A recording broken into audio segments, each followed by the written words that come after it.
Ah, the great outdoors. What is there to hate about it? There's just so much wonderful things you can see outside. I can just sit back, relax, breathe in some air, and then oh, I'm flying, what am I? Bugs! This whole video will be comprised of stories showing how terrible they can be. The first story we got is with wasps. Fortunately, I haven't been stung by any wasp or bee for most of my life. Until one fateful day. I was outside, cutting a big old spiky bush. And that bush has a lot of spikes, from what I have said before. As the branches would fall, the spikes would graze against my arms, which I didn't mind. But one time, I was reaching up high, trying to cut some branches, and then I felt something different. This sensation in particular lasted longer than normal, so I proceeded to look down to my arm to see if there was just a branch there. And lo and behold, there it was, a wasp lodged in my forearm. On frame 1, I swatted the wasp off my arm and then bolted into the house. The sandals I was wearing just flew off as I was running into the house barefoot.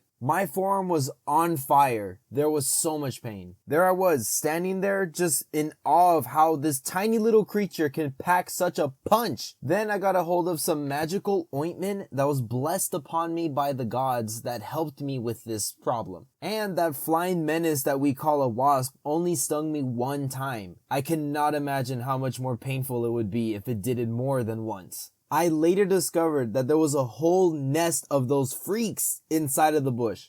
This other time, I was outside, again, trying to sweep. Then I noticed a wasp was flying around my vicinity. General rule of thumb is, if you leave a wasp alone, they'll leave you alone. So I was just waiting for that to happen. But it never flew away from me. And this time, he was getting close. So close, in fact, the wasp landed right on my glasses. In an attempt to calm myself down, I was thinking, it'll fly away. It'll be just fine. It was right behind my glasses. This wasp was 1 millimeter away from my eyeball. One wrong move and it'll all be over. I could just blink and lose my eyesight. For a moment that only lasted a few seconds, it felt like an eternity. And then all of a sudden, it flew away. I was fine.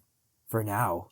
These next two stories are going to be a little less intense, but the last story of the video, you guys will not see this coming. This story takes place when I was about 7 or so years old at the San Diego Zoo. Every animal I saw, I was just amazed. The zoo also had its own events. One of them was about the fantastic world of bugs. Yay! I can't remember what the event was about, but at the end, the staff were giving out insects for us to eat. There was 2 options, the cheesy worm or the chip cricket. My 7-year-old self thought, I love cheese! I want to eat the cheesy worm! Oh, how foolish I was. I got the cheesy worm and then started eating it. Not 1 second after my tongue sensed the worm, I spat it out. I was using my hands to get all the pieces of worm out of my mouth as soon as possible. My face was in total disgust. My parents were watching this whole thing unfold, and they were just laughing at my pain. You would think this would be my one and only time I would eat bugs. Oh boy, could you not be more wrong. One time, my parents came back home from a trip and then had a bag of seasoned crickets. I didn't know you could eat these things. On purpose! My parents were non-stop asking me to eat this cricket. But I just did not want to do it. I had PTSD. Eventually, I tried one. I almost threw up a little bit, but it wasn't that bad. All this just contributed to my absolute shock when I saw my grandmother just eating these like they were chips. At that point, she just took the bags home. Now it's time for the big bug story. One day, my dad, my sister, and I were all pruning trees at the backyard. And then a ball of sticks fell out of the tree. My dad thought it was a bird's nest and he felt sorry that we may have damaged it. So then he picked it up and then tried to open it to see if there was any eggs. I noticed that there was webbing under the sticks. I then thought to myself, that's a bit weird. Normally birds can't use web. Wait. The very moment I was about to tell my dad that it was a nest of spiders, it was too late. There was just swarms of baby spiders just crawling onto my dad's gloves. The very second my sister saw it, she screamed to the very top of her lungs and then dipped. She has arachnophobia, by the way, but you didn't hear it from me. I then chucked the ball of nightmare fuel into the trash can and then slammed the lid shut. Moral of the story, birds aren't real.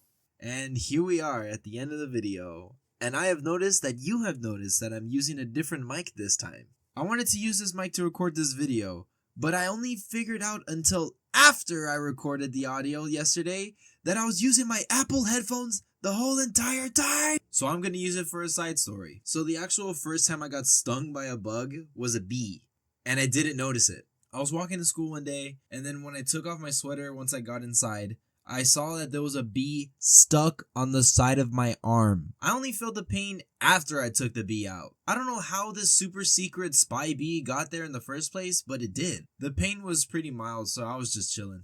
Okay, that's it for this video. Thank you so much for watching. Remember to like, comment, and subscribe, and I'll see you next time.